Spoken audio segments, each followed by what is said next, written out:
les forces qui peuvent améliorer et lutter contre ces dangers soient réunies. Et l'homéopathie en fait partie. C'est donc, il faut convaincre nos décideurs qu'il faut joindre toutes les forces pour pouvoir dominer ce qui nous attend dans les prochaines années. Alors, l'homéopathie, comme vous savez, ça repose sur d'une part une expérience empirique, on peut dire, de plus de 2 siècles, avec Hahnemann au départ, et cette expérience est très importante pour démontrer l'efficacité de l'homéopathie. Mais le deuxième pilier, c'est la base scientifique. Et je suis venu pour vous parler un peu de cela. Je ne suis pas le seul, bien sûr, dans ce domaine. Il y a beaucoup de recherches qui sont plus ou moins cachées, n'est-ce pas? Des résultats qui sont publiés dans des revues de bonne importance et qui ne sont jamais cités. C'est donc un mensonge par omission qui se passe. Et le mensonge par omission, c'est un mensonge. Car la science doit faire partie, doit contenir, on peut dire, toutes les opinions. Par définition, la science ne peut avancer que s'il y a une confrontation des résultats. Et on s'aperçoit que ces résultats, souvent, ne sont pas retenus. Alors, je veux donc vous dire que cette évolution de l'homéopathie prend de plus en plus d'importance et qu'effectivement, nous avons maintenant des bases scientifiques solides à l'homéopathie. C'est basé sur, d'abord, on peut dire, de nouveaux paradigmes. D'une part, que notre existence, c'est pas seulement de la matière, c'est aussi des ondes. Et nous utilisons, c'est le paradoxe, les ondes tout le temps pour communiquer dans ce monde, mais on s'arrête au corps. Or, il semble bien que le corps, lui aussi, notre corps, utilise des ondes notamment pour harmoniser son fonctionnement, pour que nous soyons des unités, des êtres presque parfaits. Presque parfaits parce que nous sommes mortels, bien sûr, nous ne sommes pas des dieux, mais nous avons quand même atteint un degré d'évolution qui est assez admirable. Mais ceci est encore à fouiller, à trouver justement au niveau des ondes, et là nous faisons appel à des pluridisciplines, à beaucoup de disciplines, non seulement la biologie, la médecine, mais aussi la physique quantique notamment. Et c'est peut-être de là que viendront les solutions, y compris également les mathématiques. Le deuxième pilier, le deuxième paradigme, c'est l'eau. Notre corps est fait de 70% au moins d'eau.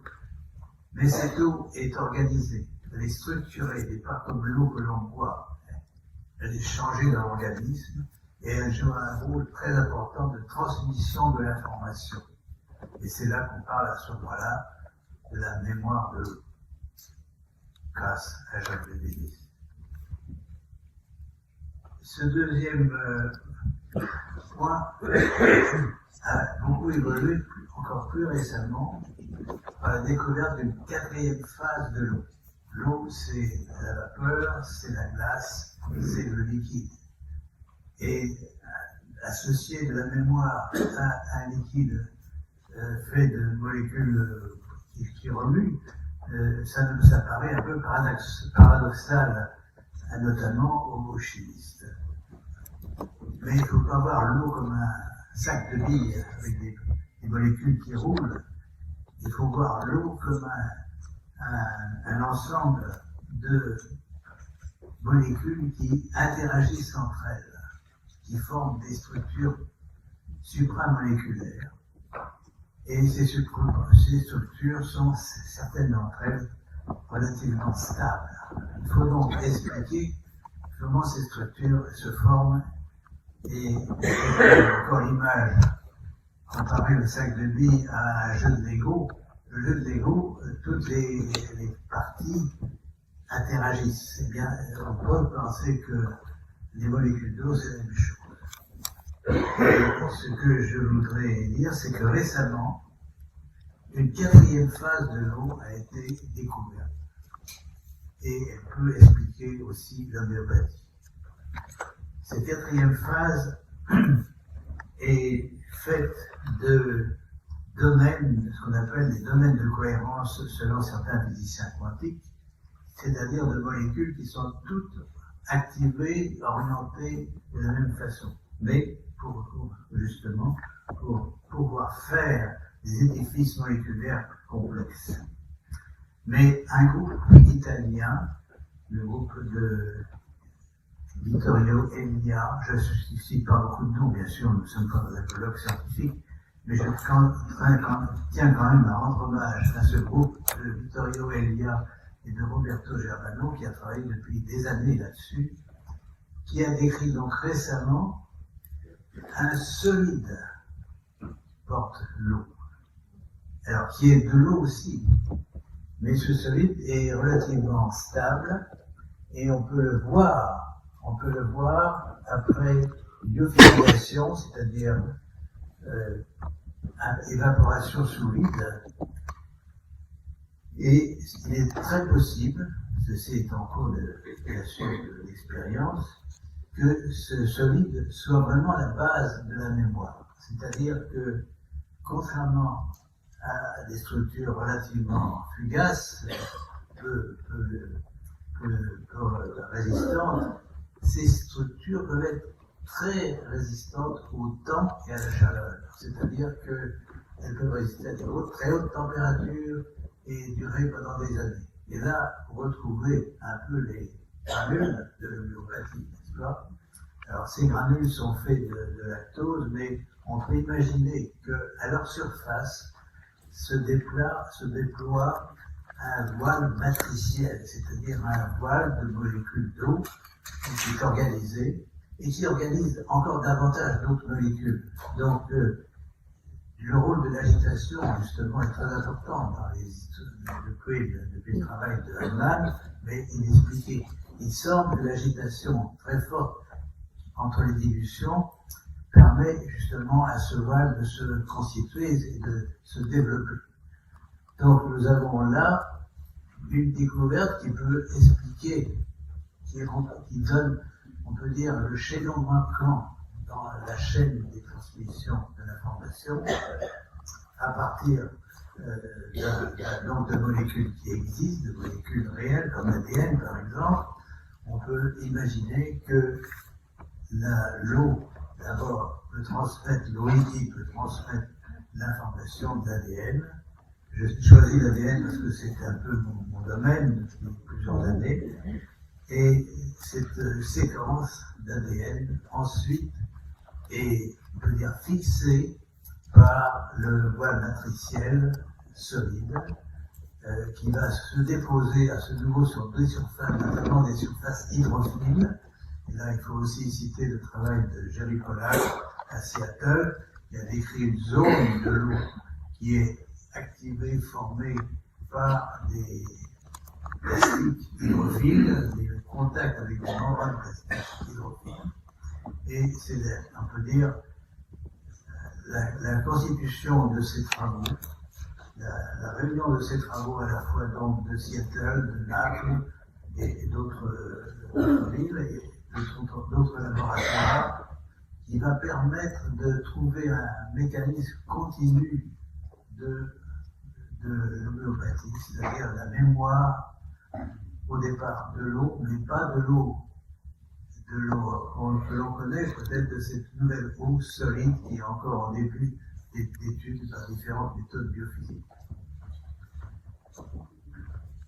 Je voudrais ensuite vous dire que il y a d'autres modèles, bien sûr, notamment celui du belge Messas, qui a récemment décrit donc un modèle à partir de perles, c'est-à-dire de globules d'eau, qui peut également s'organiser. Ceci est en discussion, et le fait que nous ayons des stabilités très importantes de certaines structures de l'eau est vital pour expliquer l'homéopathie. Alors, je voudrais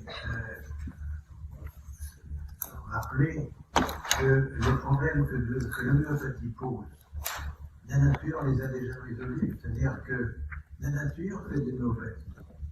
Pourquoi? Parce que, justement, nous voyons se former à partir de bactéries des structures de l'eau qui contiennent une partie de l'ADN de ces bactéries, qui contiennent ou qui transfèrent l'information de l'ADN de ces bactéries.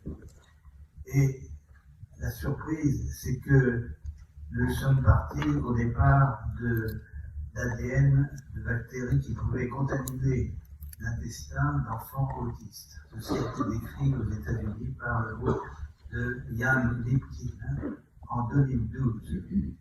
À l'époque, nous avons également, avec des collègues cliniciens, montré qu'on pouvait améliorer, je ne dis pas guérir, mais améliorer beaucoup le comportement d'enfants autistes par des antibiotiques actifs sur des bactéries.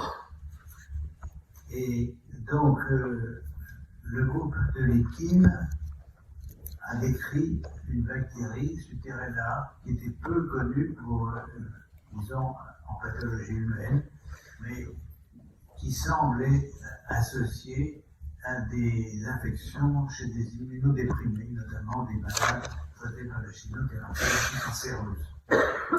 Et donc, nous avons continué ce travail, d'abord décrit par Lipkin, pour l'appliquer à donc à une étude préliminaire d'enfants autistes. Et les résultats étaient effectivement très importants, ce sont qu'il y avait une majorité, plus de 80% des enfants, qui avaient cette bactérie détectable par des méthodes moléculaires sensibles, la PCR, dans le plasma, dans le sang. Mais le temps est passé. Nous n'avons pas publié ce travail et nous l'avons repris récemment et la surprise, c'est que les mêmes amorces moléculaires détectées chez presque beaucoup de patients, et même aussi des personnes en bonne santé, la présence de ces bactéries. Et ces bactéries, ce n'était pas seulement une bactérie Suterella, mais tout un groupe de bactéries qui sont des bactéries du sol, c'est-à-dire on les trouve associées à la racine des plantes, par exemple la fixation de l'azote.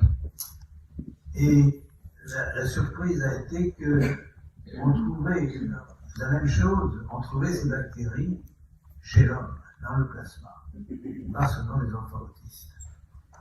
Et une étude récente, 2019, brésilienne, a été très, très importante parce qu'elle a comparé le génome. Vous savez que maintenant nous avons des techniques extrêmement puissantes pour analyser tout l'ADN, toutes les molécules qui portent une information génétique.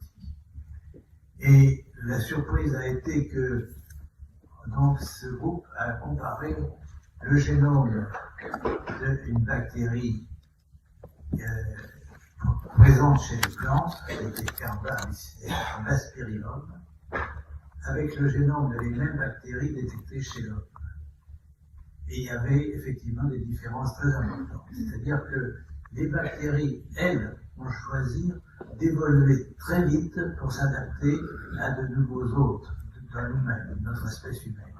Alors pour l'instant, il n'y a pas trop de danger, puisque ces bactéries attaquent surtout les personnes immunodéprimées. Et vous voyez bien que, avec le temps, ces bactéries vont prendre de l'importance, et c'est un danger, à mon avis, aussi important pour l'humanité que le réchauffement climatique. Nous pouvons mourir pour différentes façons, mais nous pouvons également mourir d'épidémies avec ces bactéries.